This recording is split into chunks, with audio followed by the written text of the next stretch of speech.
Quand on pense au terrorisme, on imagine des mecs en armes sapés comme des ninjas qui coupent des têtes en plein milieu du désert ou qui mitraillent à tout va en criant Allahu Akbar. Sauf que le terrorisme, c'est pas un phénomène nouveau. Ça répond à des logiques bien plus complexes que ce qu'on voudrait nous faire croire. Aujourd'hui dans Cassius Bolos, on vous a préparé un épisode explosif pour vous expliquer en 5 minutes c'est quoi le terrorisme et comment on lutte contre.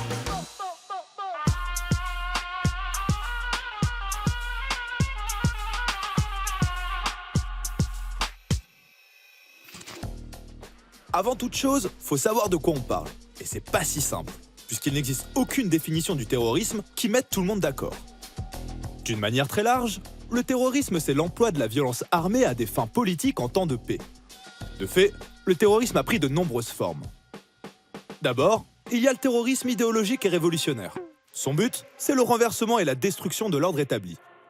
Théorisé par les nihilistes russes et les anarchistes, il est connu en Europe depuis la fin du 19e suite à de nombreux assassinats d'hommes politiques et autres attentats à la bombe. Ainsi, la France a connu à cette époque plus d'une 50aine d'attentats anars sur son territoire.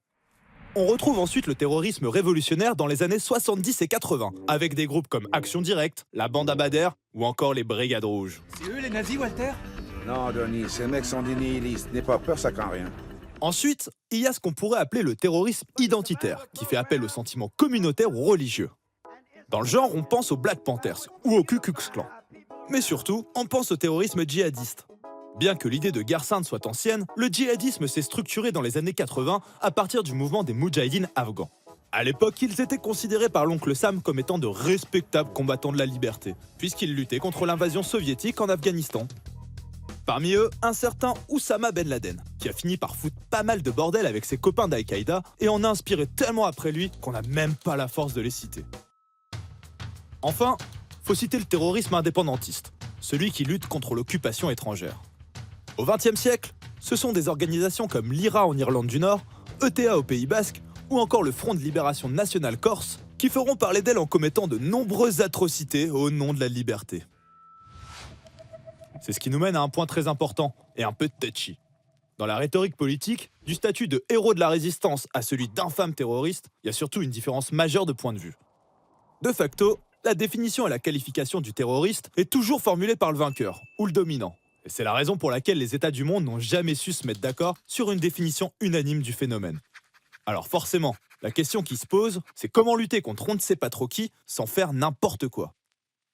Au niveau international, on a d'abord essayé de lutter contre les moyens utilisés par le terrorisme, comme les attaques à l'explosif, les prises d'otages et les détournements aériens ou maritimes. Depuis 1963, pas moins de 16 conventions internationales ont vu le jour. Mais ça, c'est rien à côté des moyens déployés après le choc du 11 septembre. Devant l'horreur et l'ampleur de la menace islamiste, les États occidentaux, États-Unis en tête, ont immédiatement adopté des réponses tout aussi vastes qu'inédites. Either you are with us, or you are with the terrorists. D'abord, il y a eu la résolution 1373 du Conseil de sécurité de l'ONU. Une mesure obligatoire qui s'assure que tous les États placent la lutte antiterroriste au sommet de leurs priorités. Ensuite, on envahit l'Afghanistan pour défaire le régime taliban qui abritait les camps d'Al-Qaïda.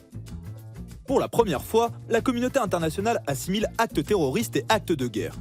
De cette manière, on justifie l'emploi de la force armée contre des groupes non étatiques à l'étranger ou les États susceptibles de les soutenir. Et c'est vite parti en vrille.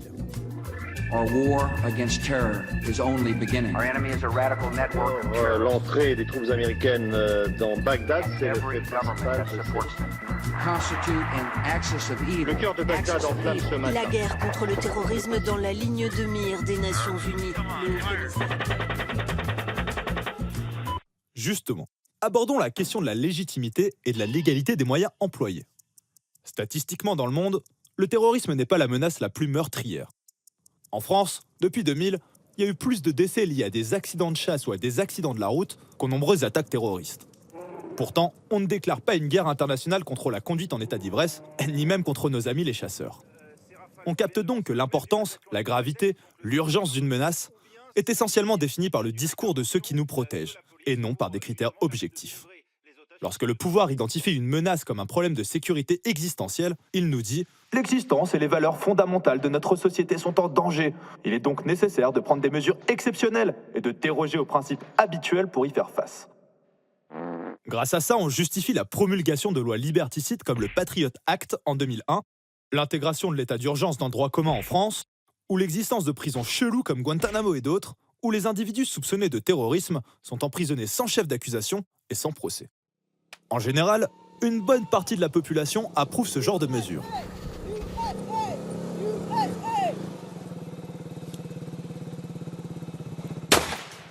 Bref, le terrorisme ne date pas d'hier, et il a encore de beaux jours devant lui. Phénomène multiforme aux contours imprécis et à géométrie variable, le terrorisme est la tactique du faible et la crainte des forts.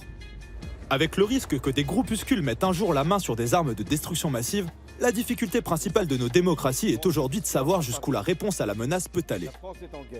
Malgré l'impérieuse nécessité, il ne faut pas oublier que lutter contre le terrorisme international avec des moyens militaires ou illégaux, c'est faire des victimes collatérales, et ça alimente la cause que l'on combat. En témoigne le bilan désastreux des campagnes d'Afghanistan et d'Irak. Rappelons que c'est le chaos engendré par Bush Jr. qui a permis à l'État islamique de prospérer là-bas quelques années plus tard. Qu'en Afghanistan, les talibans ont repris le contrôle de toute une partie du pays, et qu'au final, ces 20 dernières années, la lutte internationale contre le terrorisme a fait 3 fois plus de morts que le terrorisme lui-même.